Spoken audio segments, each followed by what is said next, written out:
It was an ordinary Wednesday afternoon, or at least it looked that way at first. The sun was hanging low, bright but tired, casting long shadows over the narrow street I'd walked so many times before. The air was heavy, the kind that sticks to your skin. Shops were still open but quiet, their glass doors propped ajar with wooden wedges. A delivery truck idled at the curb, the engine's low hum mixing with the faint sound of a street performer's guitar somewhere behind me. I wasn't in a hurry, just heading back from the corner store with a bag of groceries cutting into my palm. The crosswalk light had just turned green. I stepped forward, adjusting the bag's handle, thinking about nothing in particular. That's when I felt it. A presence sliding into my personal space, close enough for me to catch the faint scent of lavender and something sharper, like disinfectant. My first thought was that someone was about to bump into me. My second thought vanished when she spoke. Darwin. My name. Soft, but clear. Her voice was low enough that if it hadn't been for the way she leaned just slightly toward me, I might have thought I imagined it. Before I could react, she kept walking, just half a step ahead, and added, almost in the same breath, "Why didn't you come to save me?" The words landed with a strange weight. They weren't shouted or even emotional in the usual sense. They were resigned. Like the question wasn't for an answer, but a reminder. I stopped mid-step. The car behind the crosswalk honked, but I didn't move. I turned my head quickly, searching for her face. For a second, I caught a glimpse, dark hair tied back, a beige coat, a slight limp in her right leg. She didn't look back at me. I spun fully around, ignoring the horns and muttered curses from drivers. She was already halfway into the crowd on the opposite sidewalk. A couple of teenagers passed between us, blocking my view. By the time they cleared, she was gone. Wait. My voice was louder than I intended, cracked at the edges. Nobody stopped. The same delivery truck idled. The crosswalk light blinked red again. I stood there, clutching the grocery bag, my pulse quickening. The bag felt heavier, though nothing inside had changed. My palms were damp. I didn't even know why. I tried to reason with myself. Maybe she'd mistaken me for someone else. Maybe it was some kind of street scam. But the way she'd said my name, there had been no uncertainty in it. No hesitation. And that question, not who I was, but why I hadn't saved her. The rest of the walk home felt like moving through a thick fog. Every sound, the rattle of a bicycle chain, the hiss of a bus's brakes, seemed too sharp. At my apartment door, I hesitated before turning the key. That night, I sat on the couch with the TV on mute, staring at the faint reflection of my face in the blackened window. The image of her beige coat kept flashing in my mind. And under it all, the same looped thought that refused to let me sleep. What exactly was I supposed to have saved her from, and why did it feel like I should already know? The next morning, I woke up with the same thought in my head. It wasn't like a dream you try to hold on to. It was sharper, more persistent. Her voice had followed me into my sleep, echoing in the space between dreaming and waking. By the time I made coffee, I'd convinced myself I had to find her. Not out of curiosity, but because something in me felt unfinished. Like an open door I'd walked past without closing. I started by retracing my steps from yesterday. The street was busier this time, the air cooler. I scanned every face, hoping, or maybe fearing, I'd see hers. But no luck. I lingered near the shop windows, pretending to check my phone while my eyes searched the crowd. I was about to give up when I caught sight of her again. Across the street. Same beige coat. She was talking to a man in a dark jacket, his hand gripping her arm just a little too tightly. She glanced in my direction for less than a second, but it was enough. Her eyes widened, and I knew. She knew me.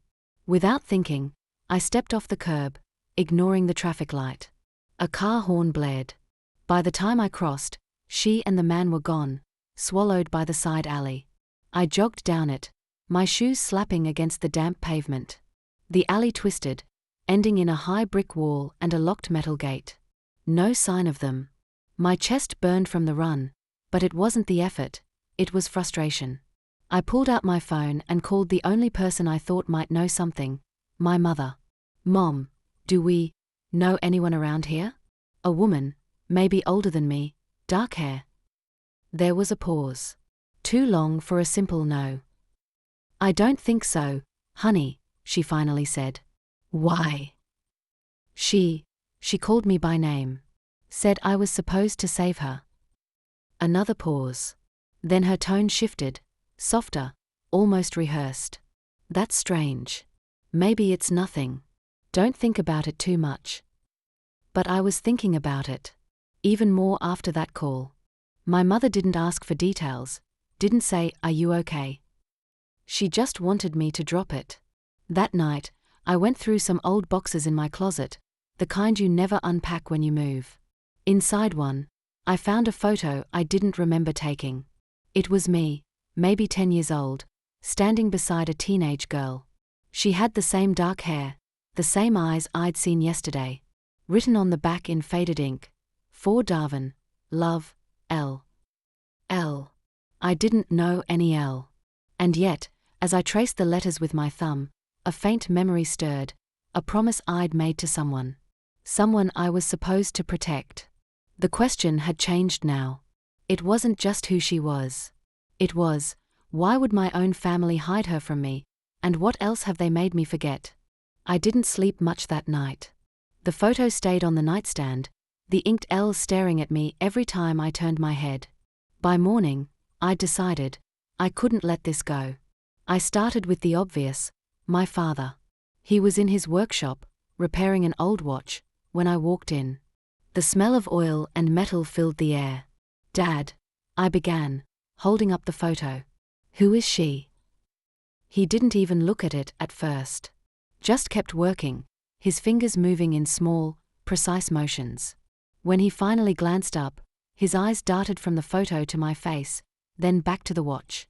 "No one you need to worry about," he said flatly. "That's not an answer." He set the watch down slowly, then leaned back in his chair. "She's not part of this family anymore. Leave it alone, Darwin." His tone was final, the kind that used to shut me down as a kid. But now, it just made my chest tighten with anger. "She called me yesterday," I pushed. "She knew my name. She said I was supposed to save her." His expression didn't change, but his fingers tapped the table once, a small, nervous tick I remembered from when he lied. "I don't know what she told you," he said, "but if you know what's good for you, you'll forget about her." That word, forget, hit harder than I expected. It wasn't until later, digging through the bathroom cabinet for aspirin, that I saw it, a half-empty bottle of pills I didn't recognize. The label had my name on it. The prescription was old but renewed regularly. I didn't remember ever needing them. I searched the name online. The results came back fast, memory suppression medication. I felt the floor tilt under me. They hadn't just hidden her from me. They'd made sure I couldn't remember her at all. I needed answers, and the only person who could give them wasn't my parents. That night, I went back to the street where I'd seen her. Hours passed before she appeared, this time alone. She looked thinner, worn down. When she saw me, she froze.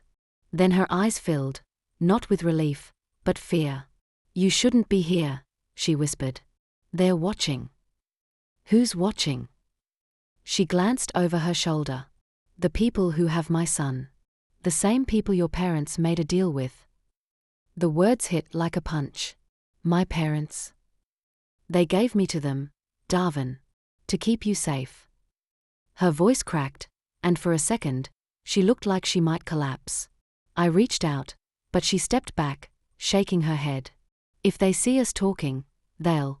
She cut herself off, scanning the street again. "I can't stay. Just remember me. Please. Don't let them take that, too." Then she was gone again, swallowed by the dark end of the block. I stood there, the weight of her words settling over me. My parents had drugged me to erase her. They had chosen my safety over hers. But the worst thought was the one I couldn't push away. If they've done this for years, what makes me think my sister is still alive? 2 days after she disappeared into that dark street, I made my decision. If my parents had sold my sister's freedom to protect me, Then protecting me was no longer the priority, getting her out was. I didn't go to them. I went to the police. At first, the detective's face stayed politely blank while I explained, but when I showed him the memory suppression prescription, his expression shifted. He didn't say, "You're crazy." He just asked for details. When I told him about my sister's son being held hostage by a group my parents made a deal with, he nodded slowly. "We've been watching them for years," he said. "But if what you're saying is true, you're our way in." We set it up fast, too fast for me to fully process. That night, I was fitted with a hidden microphone and sent to meet her again. The police would be close. I waited at the same spot, the cold wind cutting through my jacket. Every passing minute made me think she wasn't coming, until she did. No beige coat this time. Just a plain sweater, her hair loose around her shoulders. She looked exhausted. "You shouldn't," she started, but I cut her off. "I can get you out. Both of you. But you have to trust me." She searched my face like she was trying to decide if I was real. Then, without a word, she turned and led me down a side street. We stopped outside an old warehouse. "This is where they keep him," she said. "They don't leave until they get what they want." Before I could ask what that was, a voice from the shadows called her name. A man stepped out, flanked by two others. My sister's hand tightened around mine. The man smiled at me like he already knew who I was. "So this is the brother," he said. "You've been looking for her. That's touching." I caught a glimpse of movement behind them, the police closing in. It happened fast. Shouts, the sound of boots on concrete, someone grabbing my arm. My sister broke free, running toward the back door. I followed, the chaos blurring around me. We found her son in a small locked room. He clung to her, sobbing, as officers pulled them both outside. It should have been over. But when we got to the street, my parents were there. Standing by a police car, speaking quietly to one of the detectives, as if they'd been part of this all along. My mother's eyes met mine. There was no relief in them, only something calculating. "You remember everything now?" she asked softly, almost too softly to hear. I didn't answer. The police took statements. My sister and her son were escorted away to a safe house. I was told I'd be contacted soon. When I finally got home, there was an envelope slid under my door. Inside, another bottle of the same pills, and a note in my father's handwriting. "Take these. You'll sleep better."